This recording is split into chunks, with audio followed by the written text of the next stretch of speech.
Afternoon, everyone. Thanks for joining us today. I am truly excited to have the pleasure of introducing you to our three webinar speakers today, and just as eager as many of you, I hear, to learn more about this really exciting new leadership initiative.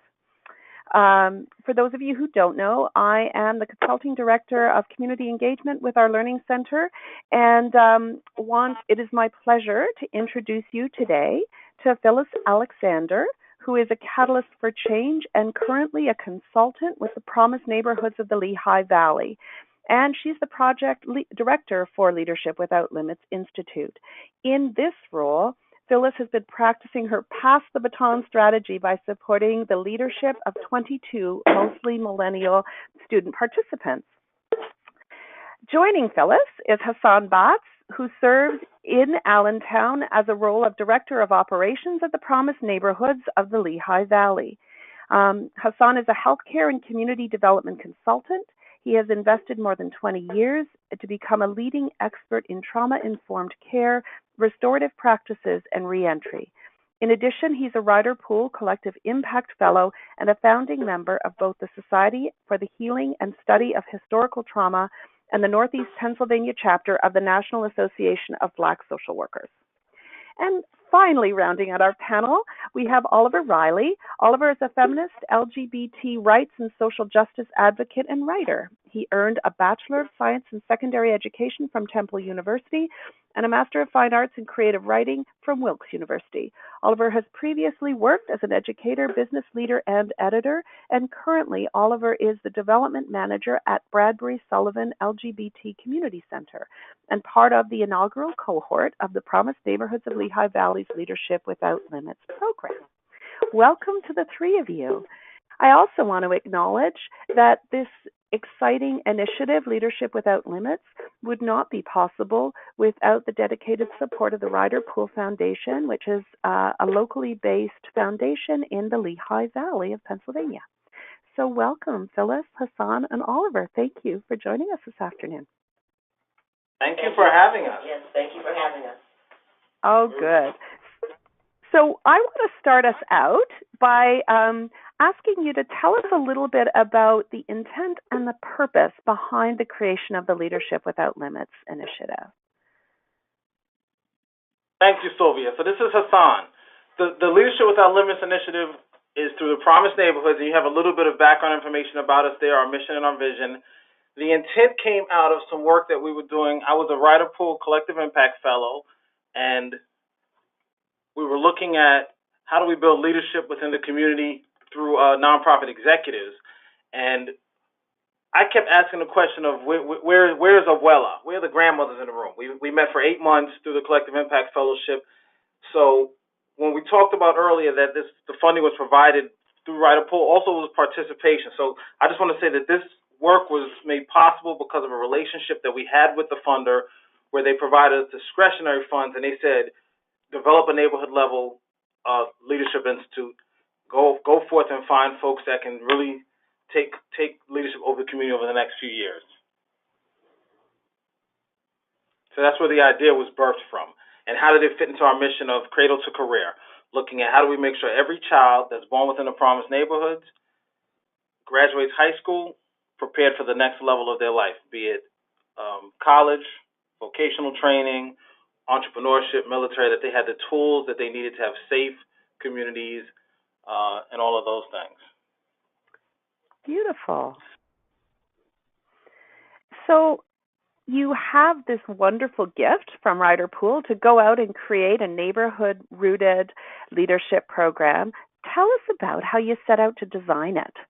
And I know from chatting with you guys in advance that it has 3 interrelated components. So I'm hoping that as you sort of describe the design, you can really kind of help highlight what those 3 dimensions are in particular.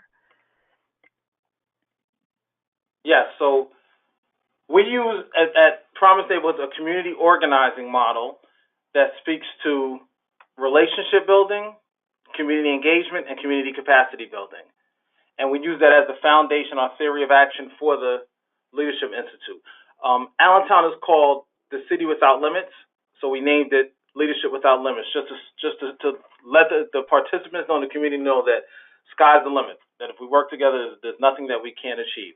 So we believe that through the relationship building, community engagement, and community capacity building, we can achieve community-wide wellness.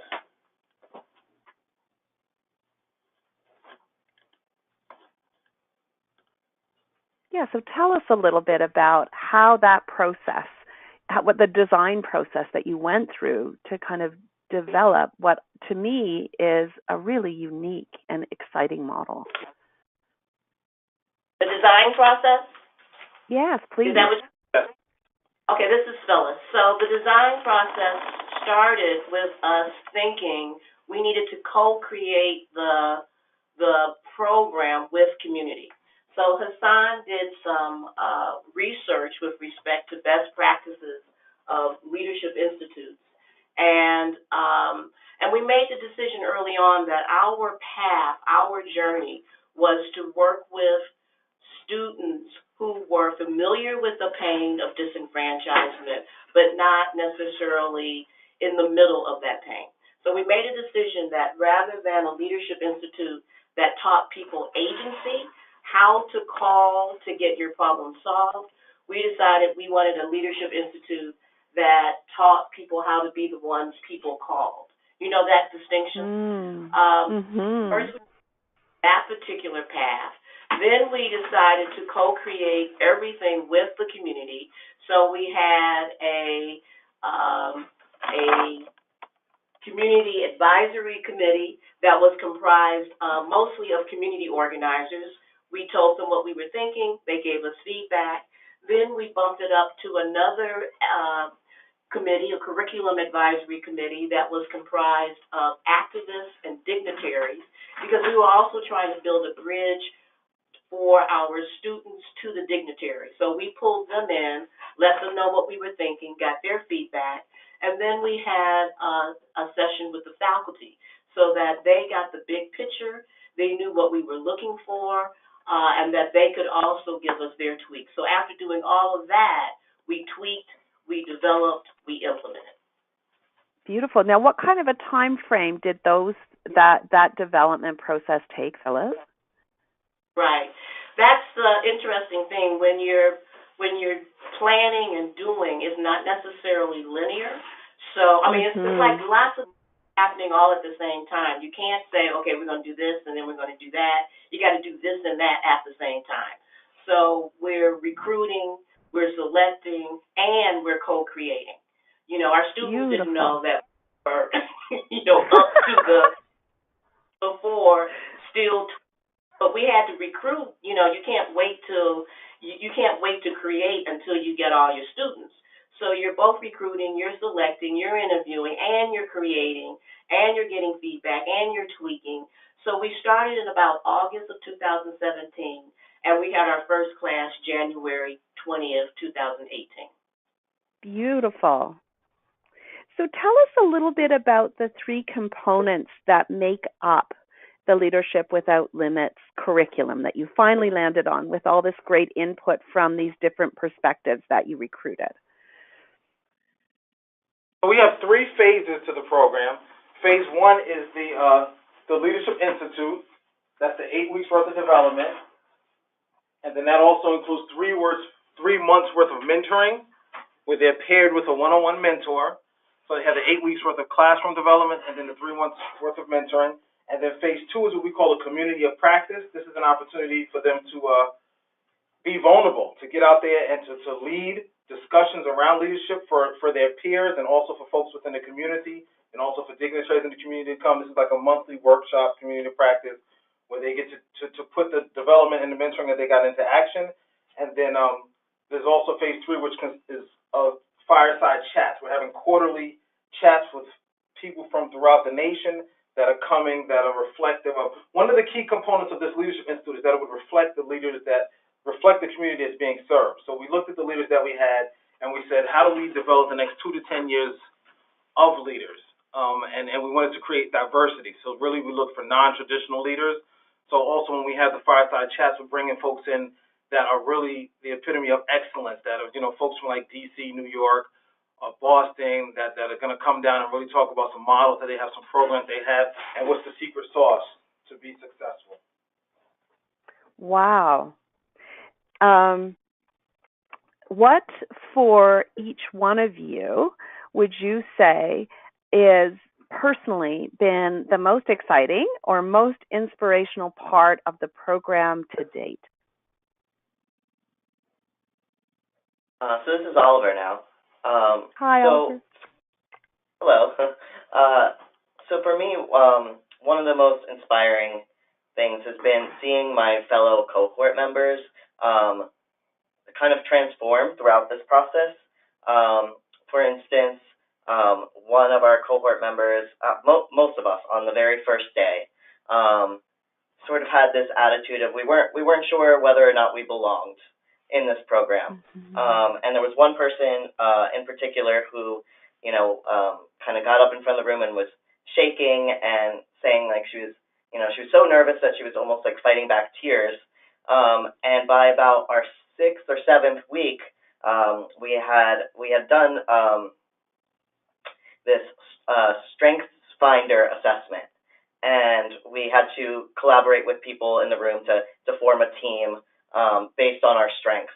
And this person was on my team, and she just was, she said very like confidently, like, oh, this is my strength, and that makes total sense because I do this, this, and this, and this. And she just spoke with such confidence. So it has been very inspirational to see that transformation in others, and then also to kind of reflect on myself at the beginning and where I'm at now as well.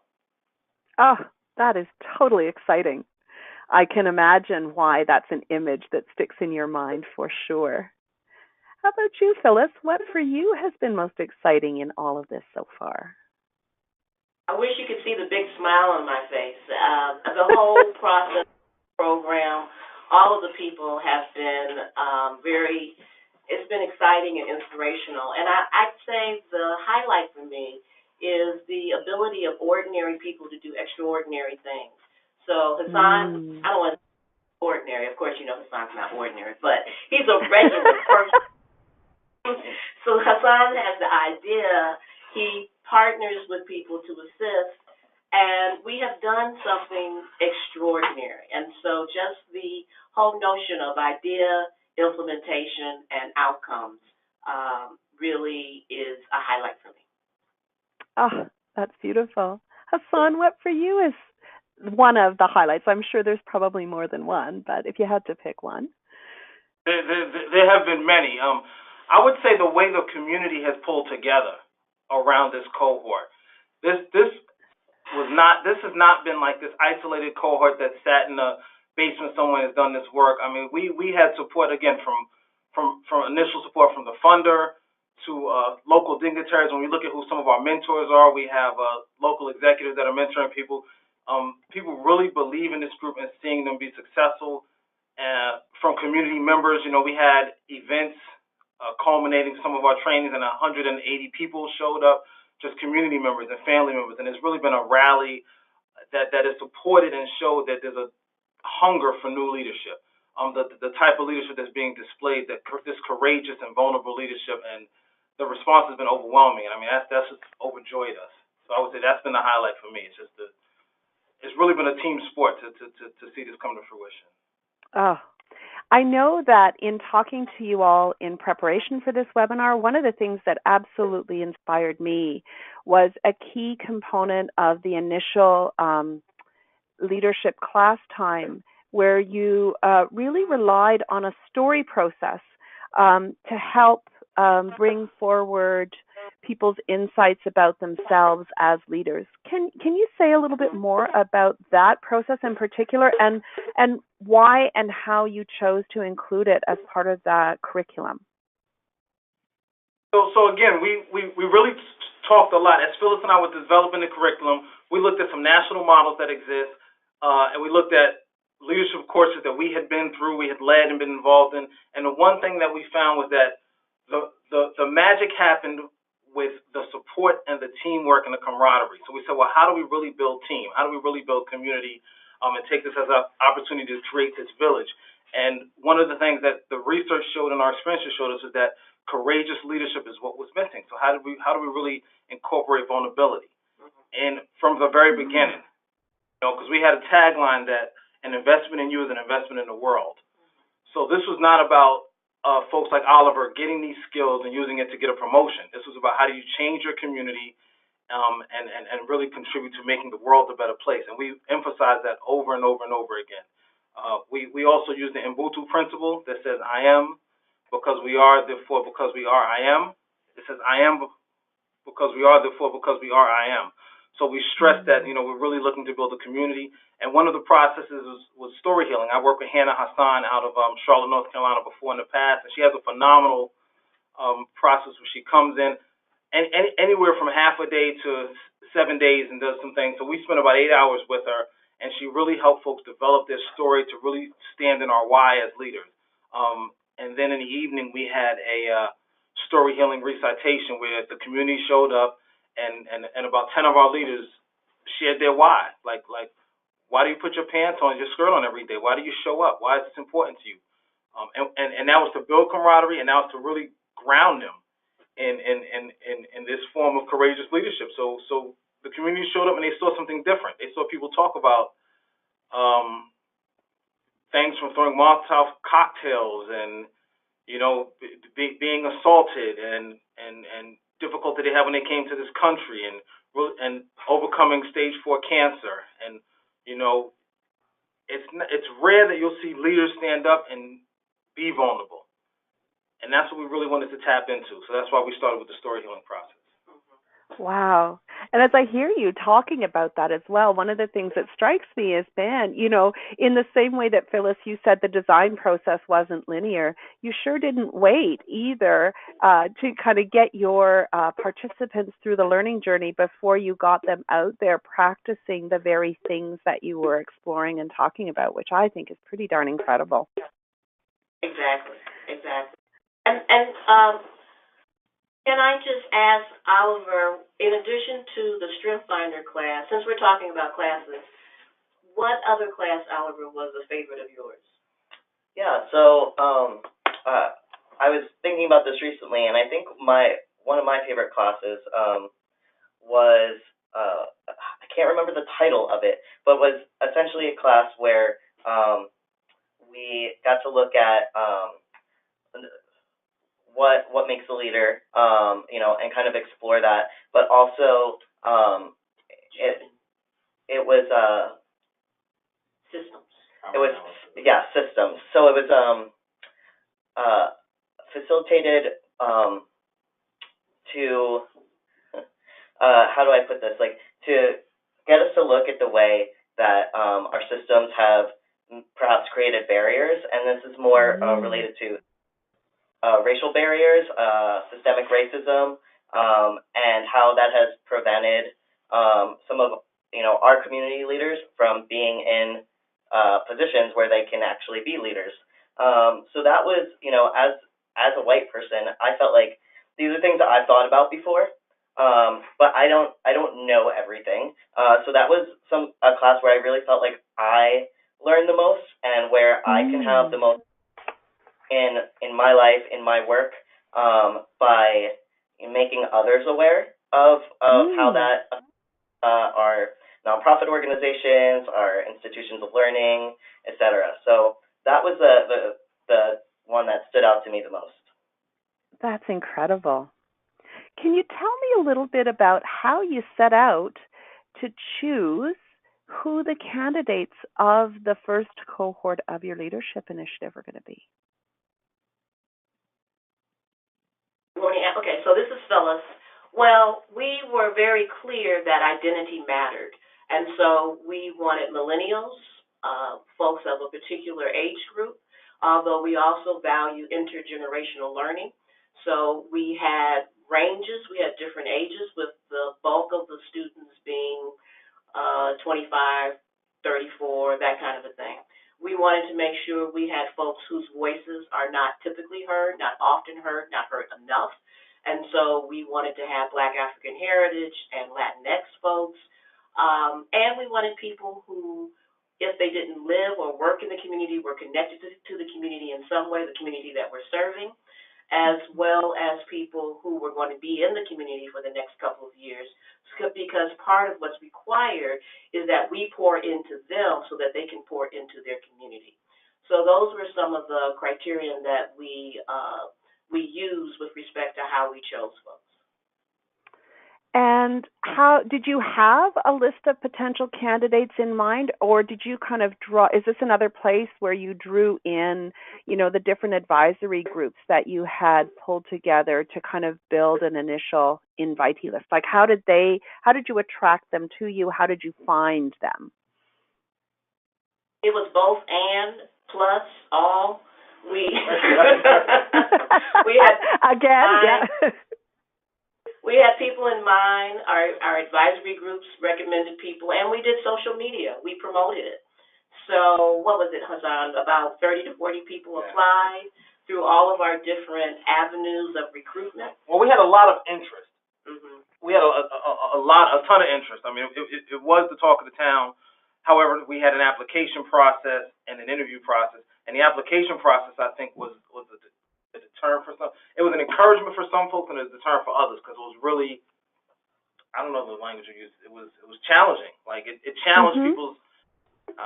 We have it on one of the slides. We talked about what do you need to heal from in order to be a leader. What are some obstacles? There it is, right there. So I think those questions made a difference, and we got about 30 people. 30 or 40 people. Yeah. And from long. that 30 in the interview process, you then called that initial group of applicants down, right, to 20, 21? Well, Haashan and I had made the decision that we were going to select 20. But then when we looked at the applications, we had to choose 24. We just couldn't, and it was our program, so we could do that. So we chose 20. And then before class started, 2, because of life situations, were no longer available. So now we're down to 22. Then we had our first class, and one person dropped out. So now we're down to 21. And then one of the people we did not choose insisted on being in the class, and he would just show up. So by the third, you gotta love that.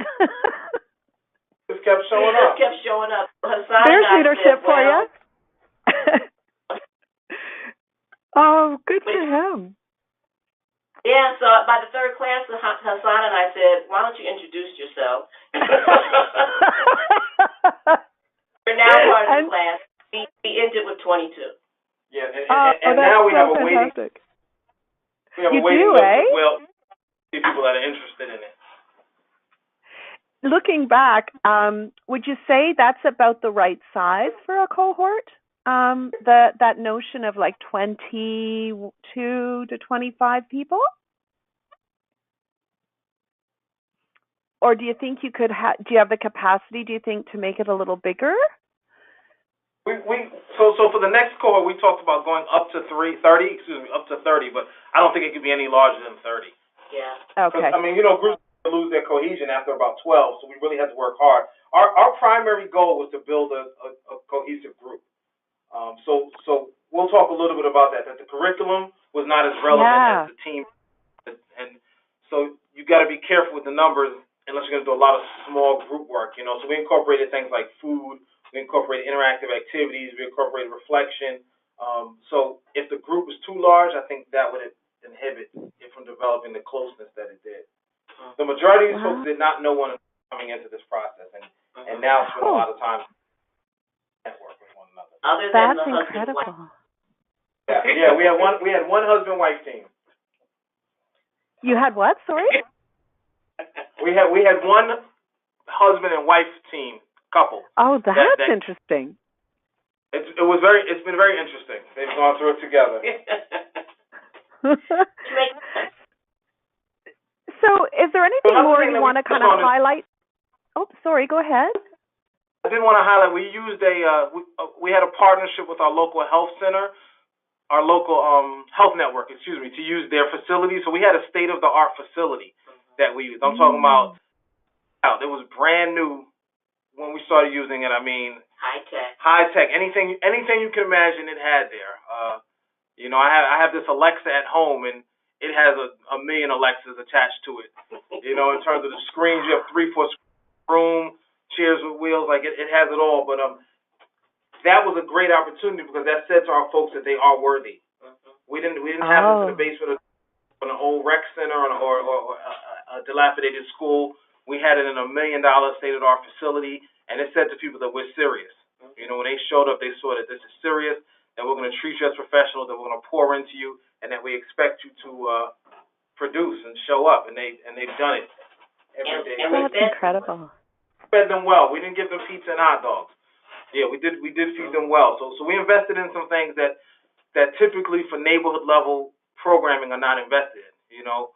Oftentimes we want to do hot dogs and pizza and donuts and bagels. No, we fed folks, from the local Dominican restaurant or the local Jamaican restaurant, things like that. Like we gave them home cooked meals and really spent time together. The first 30 minutes was just community building and sharing, breaking bread. Yeah, and beautiful. As the only vegetarian in the class, I would say to Phyllis, because Phyllis would ask me specifically, like, what, they would have a general menu for everybody, and then Phyllis would ask me ahead of time, what is it that, you want from this menu that fits your needs? And she asked me every single time. She didn't ever forget. Once or twice, she even went out to personally, walk down the block and get me something. And to me, I would always say, oh, thank you, like, at every end of, and she would say, you're worth it. Which is like, I just felt like, oh, I'm inconveniencing them, but it was never looked at as like, an inconvenience. It's a small thing, but it's one of those things. But a big thing, right? It really made me feel like I mattered and that like I belonged there, and that I was wanted there. So that's beautiful. Is there anything else about the curriculum or design that's coming to mind for any of the three of you that you think is really important for folks on the call to know and to hear about? One thing that was critical to us is that the facilitators were non-traditional, so they reflected, again, the community that's being served.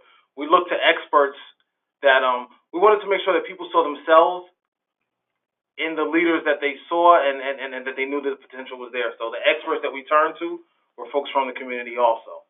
We used a permaculture kind of model that all of the things we need, we have, they currently exist, and that if we, wrestled up some dirt, beautiful things would emerge, and what's healthy grows. So we just kept pouring into it and using what we had.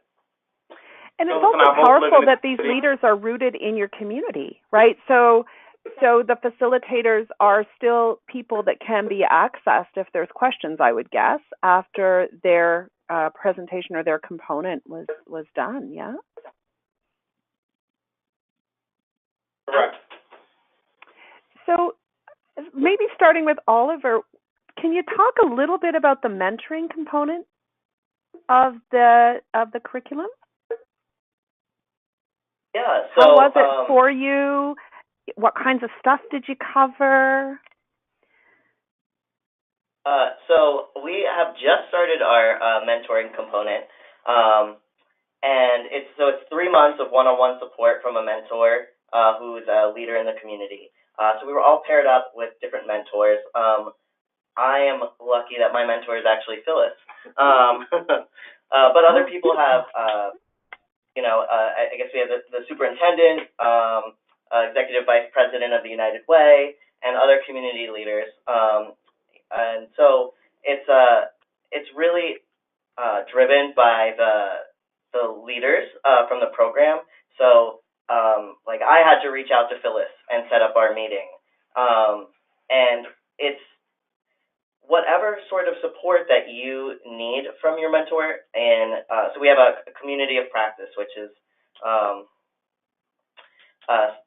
kind of it seems like a final project from my perspective, a way that we really, involve our cohort and then potentially involve the community as well into doing like sort of a presentation, final project type of thing.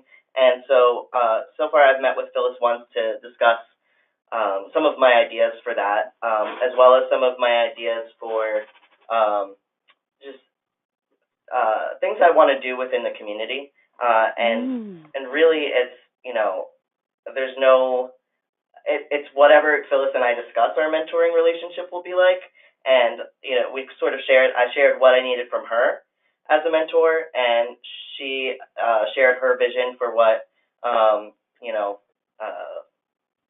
our relationship would be like. So it's just beginning, but I can tell it's like a very valuable component to this program. They're not just sending us off and saying like, okay, we gave you these 8 weeks of workshops, now go do your thing. It's really like another building block. And again, Sylvia, so that speaks to the interest that we had. So Phyllis and I had 84 folks that were slotted to be mentors, and we kind of dwindled the list down to and we're talking about high-powered people. But this program is really centered around radical love. So we would challenge, like, who do we give access to our team? Like, who do we entrust with their minds and their dreams? And Phyllis and I did some cussing and discussing, looking at the list, and she wanted this person, I wanted that person, and we narrowed it down to some people in some great positions. Because social capital and bridge capital was was part of the intent. Like, how do we build bridge and social capital for the folks that are here? So how do we connect them and put them in a room with some decision makers where they can establish relationships and learn some things? We did have a training for our mentors. Just to add, the training was, what was it, 3 hours? Yes. It was a 3-hour training where we talked about the model that we want to use.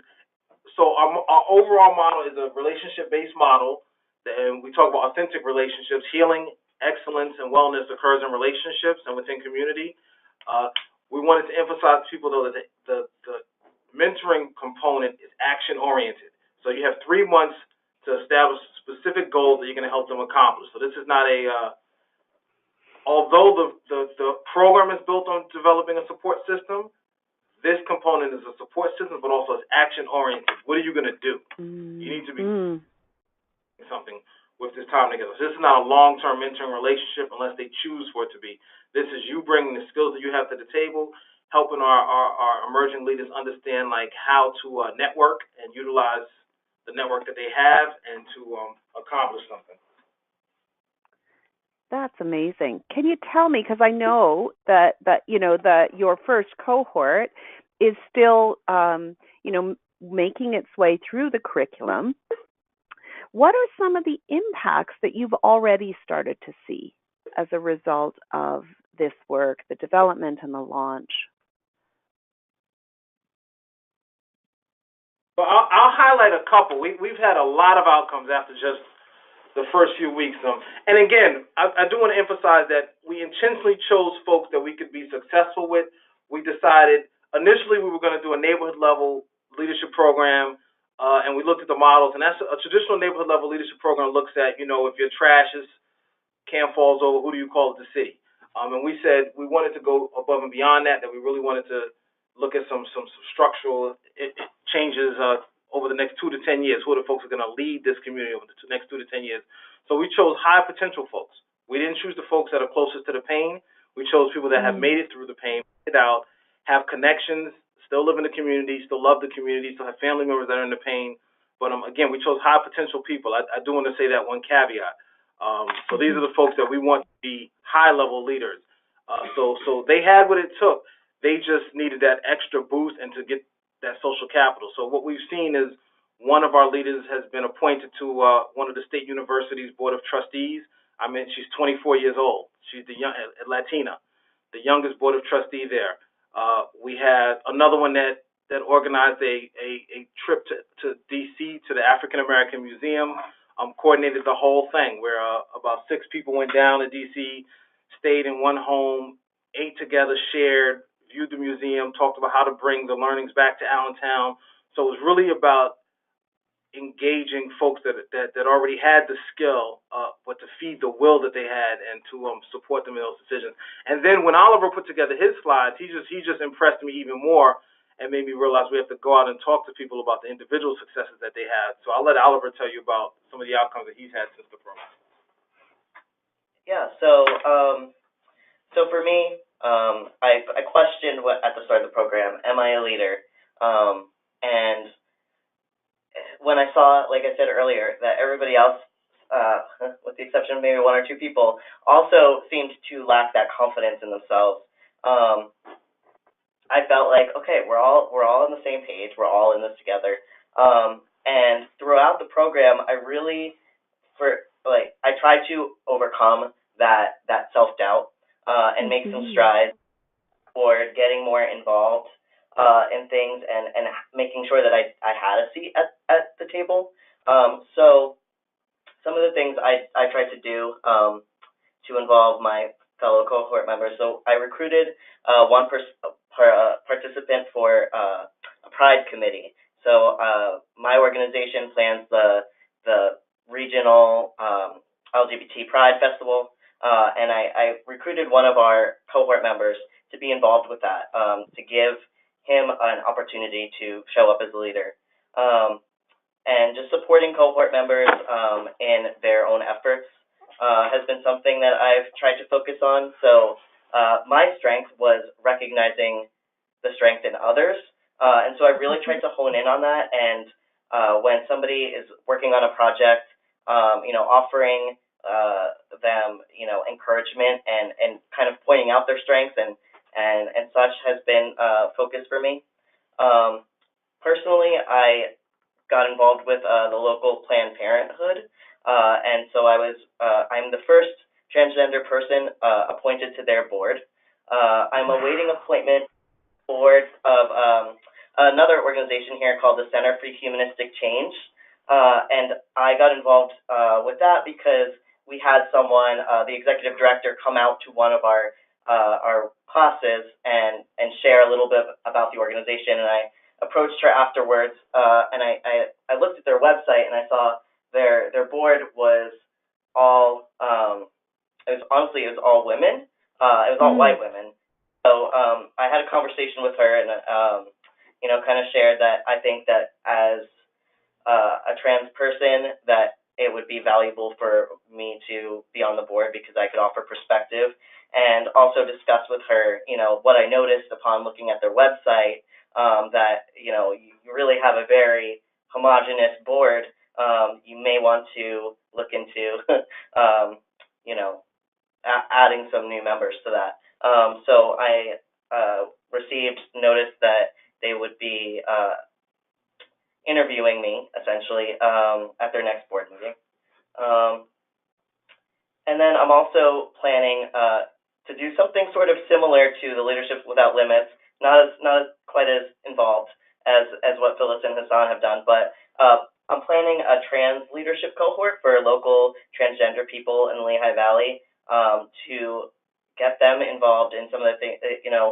I said I'm the first trans person appointed to the board of Planned Parenthood. I'm sure that there are other boards where trans people could be involved and be valuable. So trying to get that underway. And then for my communities of practice, I'm hoping to do something like a panel discussion to encourage and support people from marginalized communities running for office. So, I have no idea. I'm a fairly educated, traditionally educated person, and I feel like I don't have the knowledge of how to get involved in local politics. So, how are things going to change if people don't have the knowledge? So that's one of the things that I'm saying. Wow, Oliver, this is incredible. If I think of you times 22 people, look out, Allentown and Lehigh Valley. Sylvia, and I do want to emphasize that because you will hear 22 stories like that, and the key to it is that even for funders out there to realize that when you put the decision making in the hands of the community, the outcomes that you get. I mean, we really were allowed, to Phyllis and I, to work with folks within the community to design this. And to work with someone like Oliver, who already had the capacity, but just didn't always feel welcome, and to create a sense of belonging and to create a sense of urgency and to say, you have to do something. So we didn't tell them what to do, that you have to do something. So some people chose bike lanes, some people chose no-kill shelters, Oliver chose LBGT and transgender issues, some people chose education, but everyone is doing something within their community. Like the ripples to this is just phenomenal. So, and there's wisdom, right? Because in not being prescriptive, people choose things that they have passion for. And that's this right. is tough work, I just want to right? give one more point around that. We had one young lady who now remember, this was only 8 weeks worth of development. She started her own nonprofit. She worked with some students at a basketball team in a local high school, and the coach from the high school said that he said traditionally 0 of the students on the team take the SATs. He said since working with our young lady, 100% of them have taken the SATs on the basketball team. So this is just in a short period. Yeah, of engaging them and asking them to make a decision, challenging them to choose what you love. It also affirms that people trust people they know, right? So they, who knows how many times folks on that basketball team may have heard the logic around why it might be valuable to take an SAT. But the thing that compels them into action is it's when someone they know, someone they trust, is making the case. Really, really powerful. So last question I want to ask you all before we get to open the lineup and hear comments and questions from folks on the call is, what do you see as being next? What would you love to see happen next from here for Leadership Without Limits? Well, we're going to continue with phase 2 and 3, which is the community of practice, which involves the students facilitating conversation, and the fireside chats, which involves people of excellence throughout the country coming to inspire our leaders. And then we'll have a second cohort starting September. Well, we'll start the process starting September 2018. We're very clear that the community is hungry for this, and we are going to continue to step up to meet their interests. And just to point out with fireside chats, so we did have that May 17th, and that was led by our emerging leaders. We had about 6 emerging leaders that hosted it. I mean, I did the interviewing, but they did the welcome, they hosted people, they did the sign in. I mean, it was just beautiful. So the follow up to this is, like we said initially, an investment in you is an investment in the world. That we look forward to them giving back to our community on every level, and also as we do the next cohort, being involved in the training and development of it. How about you, Oliver? What would you love to see happen from here? So one of the things that I started doing at our last fireside chat is kind of looking around the room, and because so we had a Q&A session where some people stood up and asked some really great questions. There were people from within the community, and I was saying to Phyllis afterwards, I said, "Oh, we should get this person's information for the next cohort." So what I'm thinking is that some of the leaders in our cohort now can start to identify leadership in others for this next cohort. And I don't know what Phyllis and Haashan are thinking for our involvement with the second cohort, but I would love to somehow be involved. Maybe and it doesn't have to be me, but having some of the leaders be involved in some way, like coming back to share what we've done or something like that, and potentially being mentors to some of the new leaders. Perfect. I'm glad you said that, Oliver. We can't let you all go. This is perfect. Well, we really have a tribe, Sylvia. Oh, I can't wait for you guys to keep us in the loop about everything. It feels like we're catching you just at the beginning, and I can't wait to hear some of the continued stories that come from this investment that you've made in your community. So we're starting to get some questions in. Can I shift things a wee bit and bring forward at least some of the questions that we've started to receive so far? So the first question comes from Lisa, and Lisa asks, understanding that you adapted on the fly, what part of the process, and I'm guessing it's the design process, would you do differently if you had to start the program again from scratch?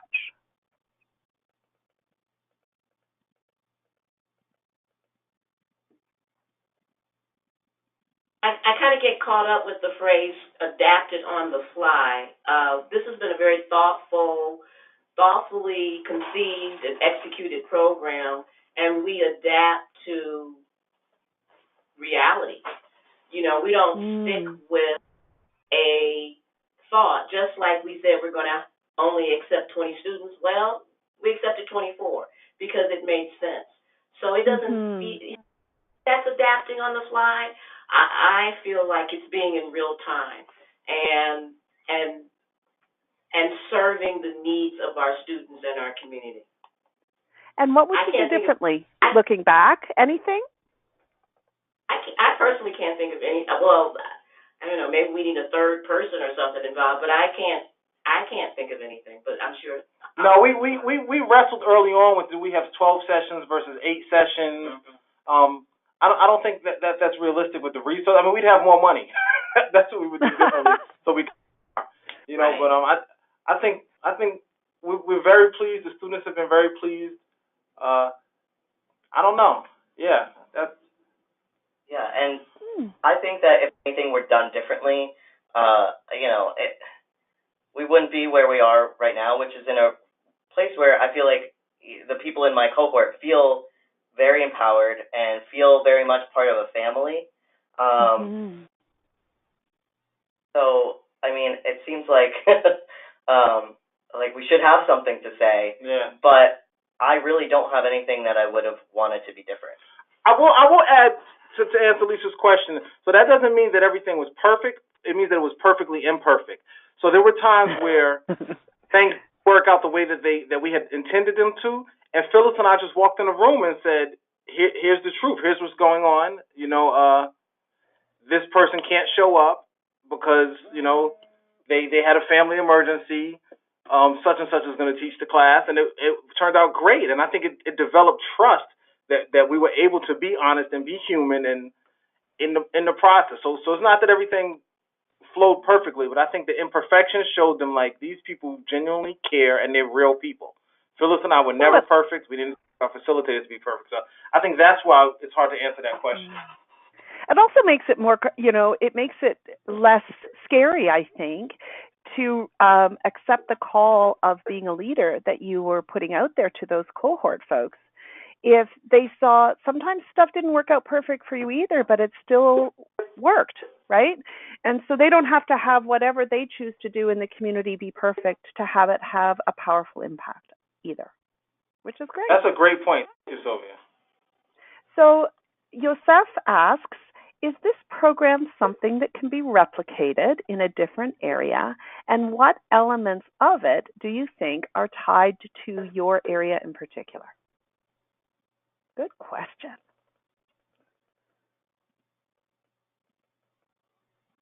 It can definitely be replicated. We'd love to see that happen.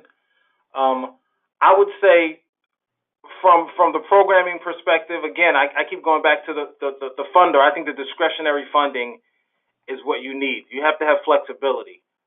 We were able to design as we moved forward. We were able to, and then our area is unique in terms of there's a lot of development going on. So we've had $1 billion worth of physical infrastructure development, but the leadership does not reflect the people that are served. So we have a 42% Hispanic population, 14% African American population, large LGBTQ population, and the leadership is still traditional leadership. So I think that is unique.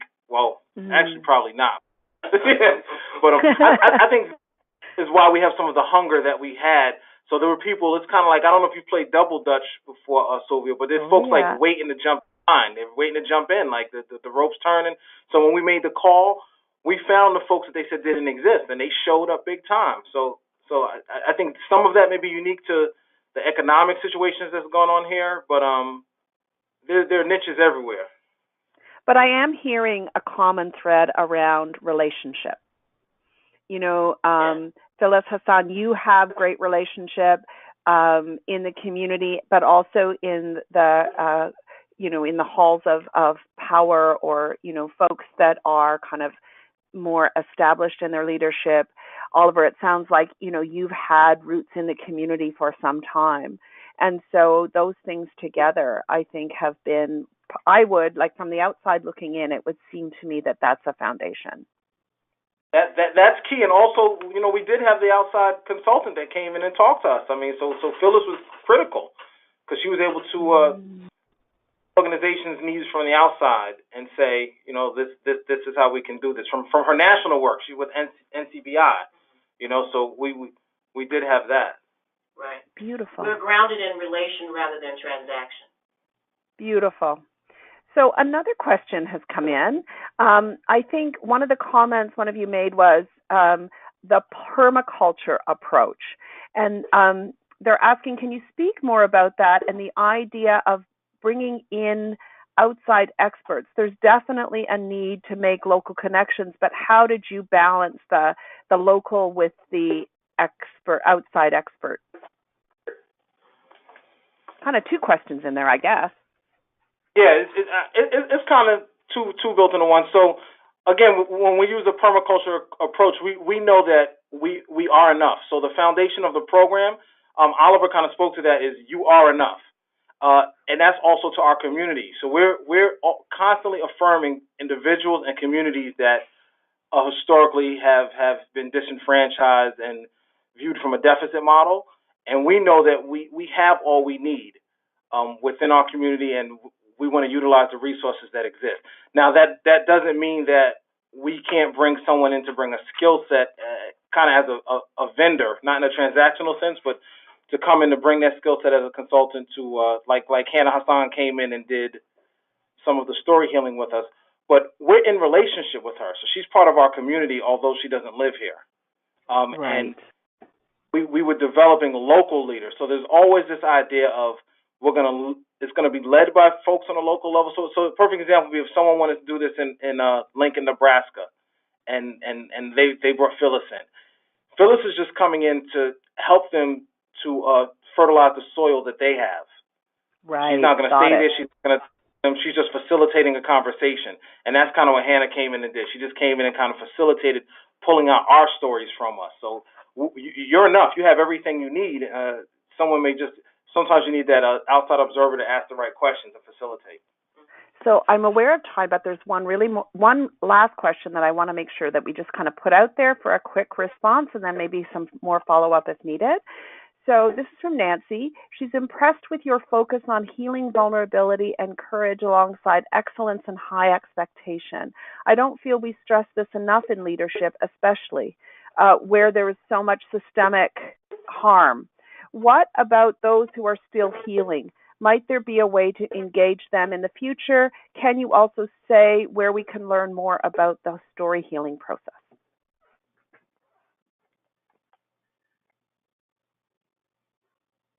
Well, Haashan will tell you how to get in touch with Hannah Haashan, who is the person who led she and her team, the Story Healing Day.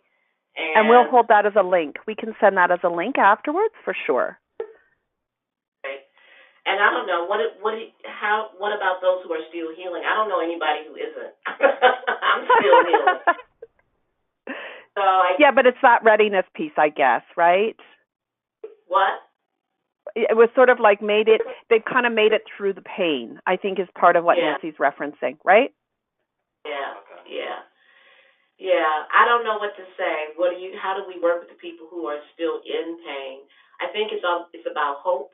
And so if we can be in close proximity to people who are very connected to their pain and having difficulty seeing what is possible, I feel like what can be helpful is to be in their space, in close proximity, demonstrating what is possible, kind of pulling them along.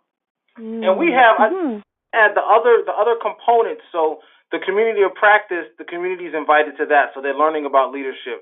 The fireside chats, there were folks there that were talking about, I have 5 kids, these are the experiences, this is what I'm living with.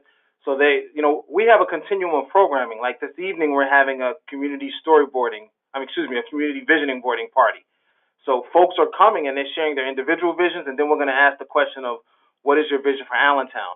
So in all of our program, we have 3 outcomes that we're looking for: increased hope, increased sense of belonging, and increased agency. So people know that they can make purposeful decisions for themselves and in their lives, and in their community. So that's where we do work with the people closest to the pain directly, and then we're also equipping the leaders to work. We want to increase hope, increase sense of belonging, and increase agency in our work. Fantastic. Well, thank you, all 3 of you, Phyllis, Haashan, Oliver, for giving us your time and sharing your stories and your wisdom.